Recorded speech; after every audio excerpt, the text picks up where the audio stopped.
Hi! Hello! నమస్తే. Welcome to my channel Honey's kitchen. ఇవాల్టి Sunday special ఏంటంటే chicken biryani చేయబోతున్నానండి. Simple and ఈజీగా బిర్యానీ అనేది ఎలా తయారు చేయాలో చూపిస్తున్నాను. ఒక్కసారి చూసేయండి. దీని ప్రాసెస్ చాలా ఈజీగా చేసుకోవచ్చు. అలాగే దీని టేస్ట్ కూడా చాలా బావుంటుందండి. ఒక్కసారి మీరు కూడా మీ ఇంట్లో ట్రై చేసేయండి. ఇక ప్రాసెస్‌లోకి వెళ్ళిపోదాం. నేనైతే 1.25 కిలో వరకు చికెన్ తీసుకున్నానండి. దీన్ని శుభ్రం క్లీన్ చేసుకొని 2 టేబుల్ స్పూన్ల వరకు సాల్ట్ వేసుకున్నాను. అలాగే దీంట్లోకి ఇంకొక 2 టేబుల్ స్పూన్ల వరకు కారం తీసుకున్నానండి. మీరైతే మీ స్పైసెస్‌ని బట్టి కారం తీసుకోండి. నేను వేసిన కారం అయితే కరెక్ట్‌గా సరిపోతుందండి. ఎక్కువగా ఉండదు, తక్కువగా ఉండదు. కరెక్ట్‌గా ఉంటుంది. మీరు అలాగే మీకు ఎలా కావాలంటే అలాగే మీరు కారాన్ని వేసుకోవచ్చు. ఇప్పుడు ఇందులోనే ఒక పావు టీ స్పూన్ వరకు పసుపు వేసుకున్నాను. అలాగే దీంట్లో ఒక 2 టేబుల్ స్పూన్ల వరకు మనం ధనియాల పౌడర్ వేసుకున్నామండి. అది ఫ్రెష్‌గా దంచుకున్నదండి. అలాగే దీంట్లో ఒక హాఫ్ స్పూన్ వరకు జీరా పౌడర్ అండి. ఇది కొంచెం ఫ్రై చేసి పౌడర్ చేసిన జీరా. అలాగే దీంట్లోనే మనము ఒక హాఫ్ స్పూన్ వరకు గరం మసాలా వేసుకున్నాము. ఇంకా అలాగే దీంట్లో ఒక పెద్ద టేబుల్ స్పూన్ వరకు బిర్యానీ మసాలా అండి. ఇది హోమ్ మేడ్. దీన్ని ఎలా తయారు చేసుకున్నామో నెక్స్ట్ వీడియోలో అయితే చూపిస్తాను మీకు. అలాగే ఫ్రెష్‌గా నూరి పెట్టుకున్న అల్లం వెల్లుల్లి పేస్ట్ 3 టేబుల్ స్పూన్ల వరకు వేసుకోండి. పెరుగైతే ఇప్పుడు వేయనవసరం లేదండి. అది ఎప్పుడు వేయాలో ఎందుకు అనేది నేను చెప్తాను.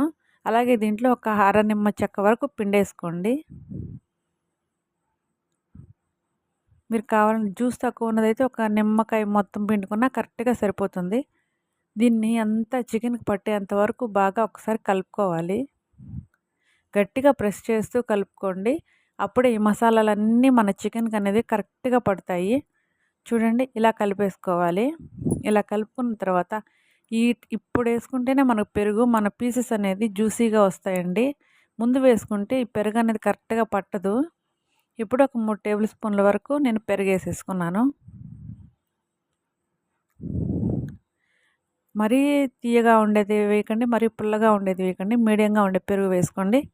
వేసుకొని ఈ పెరుగు కూడా ముక్కలకి బాగా పట్టేంత వరకు ఒకసారి బాగా ఒక 2, 3 మినిట్స్ ముక్కలనేవి ఒత్తుకుంటూ మీరు పట్టించండి. అప్పుడు మన చికెన్ అనేది కరెక్ట్‌గా ఉడుకుతుంది. అలాగే చాలా జ్యూసీగా కూడా వస్తుంది. చూడండి ఇలా మ్యాగ్నేట్ చేసి దీన్ని ఒక హాఫ్ అన్ అవర్ అయితే పక్కన పెట్టేసేయండి. మీరు కావాలనుకుంటే దీన్ని ఫ్రిడ్జ్‌లో కూడా పెట్టుకోవచ్చు. అప్పుడు వీటి ఫ్లేవరు అంతా చికెన్‌కి పట్టి చాలా బావుంటుందండి. మ్యాగ్నేట్ చేసిన తర్వాత ఒక 15 మినిట్స్ ఫ్రిడ్జ్‌లోనే పెట్టుకోండి. లేదు అనుకుంటే హాఫ్ అన్ అవర్ బయటైనా ఉంచేసుకోండి. మనం మిగతా ప్రాసెస్ అంతా చేసుకునే లోపల ఈ ముక్కలనేవి మనకు కరెక్ట్‌గా మ్యాగ్నేట్ అయిపోతాయి.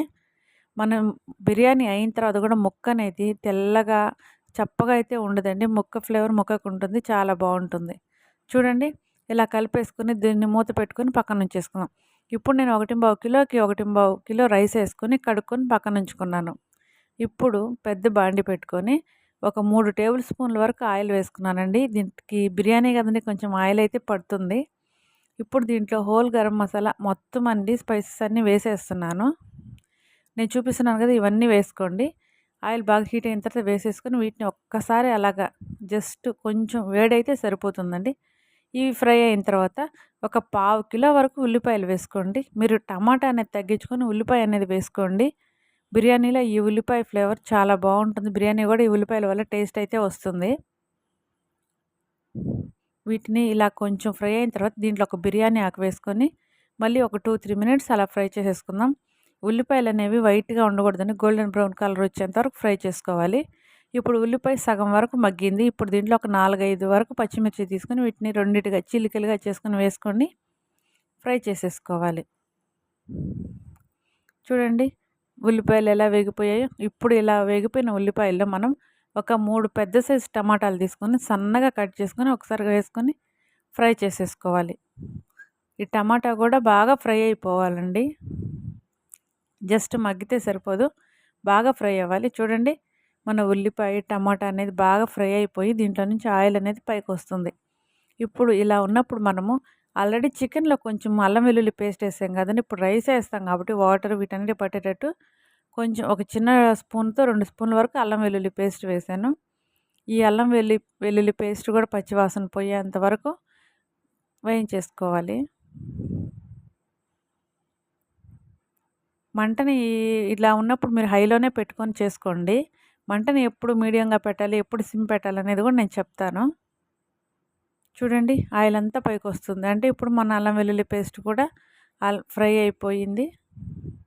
ఇప్పుడు ఇదంతా ఇలా వేగిన తర్వాత ముందుగా మనం మ్యాగ్నేట్ చేసి పెట్టుకున్నాం కదండి చికెను. ఆ చికెను ఇందులో వేసేసుకుందాం. వేసుకున్న తర్వాత మీరు ఎలా పడితే అలా కలిపేయకండి. ముక్కలని మ్యాగ్నేట్ చేస్తున్నాం కాబట్టి లైట్‌గా అలాగ కలిపామంటే కలిపామన్నట్టుగా జస్ట్ ఒక 2, 3 మినిట్స్ అలాగ పైనే కలుపుకోవాలి. మీరు మొత్తంగా కలిపేసేయకండి. ఇలాగ లైట్‌గానే జస్ట్ అలాగా కలుపుకొని మనం మూత పెట్టేసి ఒక 5 మినిట్స్ అలా వదిలేద్దాము. దీంట్లో వాటర్ ఏం పొయ్యకండి ఇప్పుడేను. ఒక 5 మినిట్స్ తర్వాత మూత తీసి చూపిస్తాను చూడండి. చికెన్‌లో వాటర్ ఉంది, అలాగే పెరుగులో వాటర్ ఉంది కాబట్టి ఇలాగ వాటర్ అనేది వస్తుంది. ఇప్పుడు దీంట్లోనే మనము కావాల్సిన వరకు కొత్తిమీర, అలాగే పుదీనా శుభ్రంగా కడుక్కొని వేసేసుకుందాము. వేసుకొని వీటిని ఒక్కసారి కలుపుకుందాం. గట్టిగా ఎలా పడితే అలా కలిపేయకండి. లైట్‌గా అలా కలిపేసుకొని మూత పెట్టేసి ఇంకొక జస్ట్ 5 మినిట్స్ మీడియం మంటలో ఉడికించుకోండి. చికెన్‌లో వాటర్ అంతా పైకొచ్చి చూడండి చికెన్ అనేది ఎలా ఉడికిపోయిందో. ఇది ఉడికిందనే దానికి కారణం ఏందంటే మనకి పైనే ఆయిల్ అనేది పైకొచ్చింది కదండీ! ఇప్పుడే అర్థమైపోయినట్టు. మన చికెన్ అనేది బాగా ఉడికిపోయింది. చూడండి కలర్ కూడా ఎంత వచ్చిందో. ఇప్పుడు వీటిని ఒక్కసారి పైనే అలాగా కలిపేసుకుందాము. ఇప్పుడు దీంట్లో వాటర్ పోసుకుందాం. వాటర్ ఎలా అంటే అండి, మీరు ఒక గ్లాస్ రైస్‌కి 2 గ్లాసుల వరకు వాటర్ పోసుకోండి. గ్లాసు నిండుగా రైస్ వేయకండి, తలకొట్టుగా వేసుకోండి. ఇప్పుడు మీరు ఎన్ని గ్లాసులైతే రైస్ వేసుకుంటారో దానికి డబుల్‌గా వాటర్ పోసుకోవాలి. ఈ వాటర్ పోసుకొని వాటర్‌ని ఒక్కసారి జస్ట్ అలా కలిపేసుకొని, మనం ఆల్రెడీ చికెన్‌లో సాల్ట్ వేస్తున్నాం కదండీ! ఈ వాటర్‌లో కూడా కొంచెం అంత సాల్ట్ వేసుకుంటే మన బిర్యానీ అనేది చప్పగా లేకుండా బావుంటుంది. ఇప్పుడు ఇంకొక హాఫ్ నిమ్మ చెక్క తీసుకొని దీంట్లో వేసేసుకుందాం. వేసేసుకొని ఇదంతా ఒక్కసారి కలుపుకొని మళ్ళీ మనం మూత పెట్టేసుకుందాం. చూడండి వాటర్ కూడా ఎంత కలర్‌ఫుల్‌గా ఉన్నాయో. ఇప్పుడు మూత పెట్టేసి మనం ఈ వాటర్ అనేది బాగా బాయిల్ అవ్వనివ్వాలండి. ఈ ఎసరు అనేది. చూడండి ఎలా ఉడుకుతుందో. ఇప్పుడు దీన్నంతా ఒక్కసారి కలిపేసుకుందాము. లైట్‌గా కలపండి.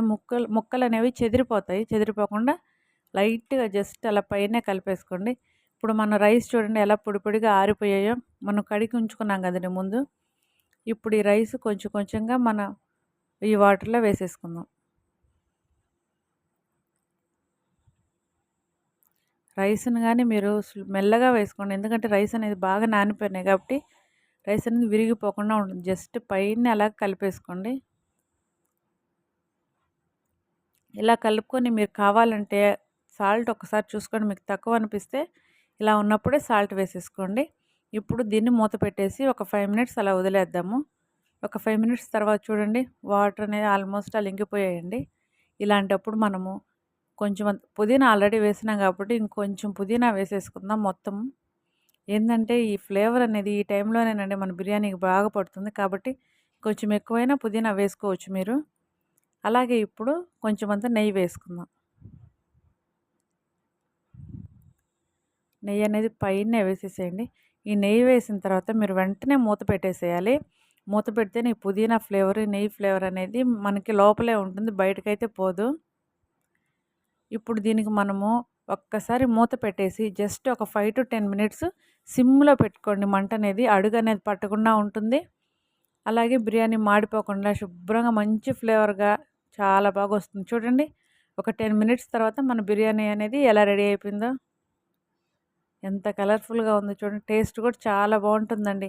నార్మల్‌గా అయితే బిర్యానీలో ముక్క తెల్లగా ఉంటుంది. అలాగే సప్పగా ఉంటుంది. కానీ దీంట్లో అయితే ముక్క కూడా చాలా బాగా మెత్తగా ఉడికిపోతుంది. టేస్ట్ కూడా చాలా బావుంటుంది. ఈ ముక్కకు కూడా ఉప్పు, కారం, మసాలాలు అన్నీ చాలా బాగా పట్టుంటాయి. దీని టేస్ట్ కూడా చాలా బావుంటుంది.